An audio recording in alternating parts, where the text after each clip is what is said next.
যেখানে ছাত্রদল সহ অন্যান্য প্যানেলের প্রার্থীরা ঢুকতে পারছিল না, কিন্তু ইসলামী ছাত্র শিবির এবং ছাত্রী সংস্থার প্রার্থীরা সেখানে গিয়ে প্রচারণা করেছেন। যেহেতু শিক্ষার্থীদের নির্বাচন, শিক্ষার্থীরা যে ধরনের মতামত দিবে তাদের সাথে কথা বলে আমরা সিদ্ধান্ত নিব। পুলিশের উপর তো সাধারণ শিক্ষার্থীর খুব প্রকাশ করবেই যে আপনারা সরে যান, আপনারা যদি দায়িত্ব পালন করতে না পারেন তাহলে আমরা ব্যবস্থা নিই। আমরা যেগুলো স্পষ্ট দেখিয়েছি যে তারা লাঠি ইট নিয়ে আমাদের সাধারণ শিক্ষার্থীদের উপর তেড়ে এসেছে। আমরা দেখেছি যে স্বাক্ষরবিহীন ব্যালট প্রায় 400-এর উপর ব্যালট ধরা হয়েছে। যেটার দিকে আপনারা নোটিস করছি সেটা হচ্ছে বিশ্ববিদ্যালয় প্রশাসন আমাদেরকে যে আশ্বাস দিয়েছিল আমরা সেদিকে লক্ষ্য রাখছি। আমাদের এজেন্ট আছে, হয়তো উনি বের হতে পারে, খাবার গ্রহণ করতে পারে, ওয়াশরুমে অনেকগুলো প্রয়োজন থাকতে পারে, কিন্তু সেই মুহূর্তে আপনার বিভিন্ন সময় যে এলইডি স্ক্রিন বন্ধ রাখা, এটা তো আমরা প্রশাসন থেকে কোনো কামনা করি না।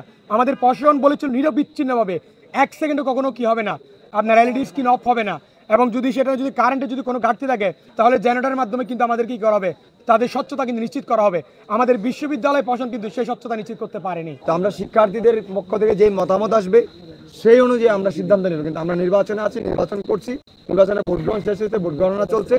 আমরা যেহেতু শিক্ষার্থীদের নির্বাচন, শিক্ষার্থীরা যে ধরনের মতামত দিবে তাদের সাথে কথা বলে আমরা সিদ্ধান্ত নিব।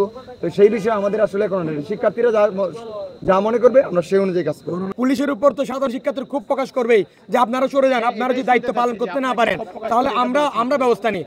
এটা তো ক্ষোভের বহিঃপ্রকাশ, কিন্তু এই না যে আমাদের পক্ষ থেকে কেউ গিয়ে সাধারণ শিক্ষার্থীদের উপর কিংবা অন্য প্রার্থীর উপর হামলা হয়েছে।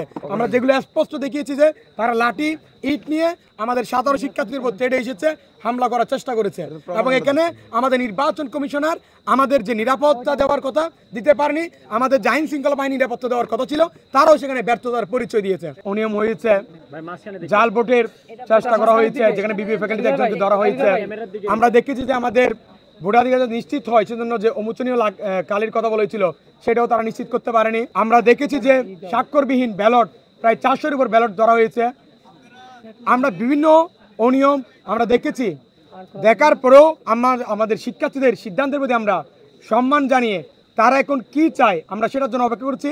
আমাদের শিক্ষার্থীরা যে মতামত দিবে আমরা সেটাই আমরা আপনাদেরকে জানাবো। আজকের মতো যে দায়িত্বহীনতার কাজ করেছে, যেখানে ওনারা এত এক মহান দায়িত্বে বসে সেখানে যে ভুল করেছেন, তাহলে ওনাদের সেই দায়িত্বে থাকার কোনো অধিকার ছিল না। ওনারা এই যে আজকে দায়িত্বহীনতার পরিচয় দিয়েছেন, আমরা মনে করি ওনাদেরকে জবাবদিহিতার আওতায় আনা উচিত।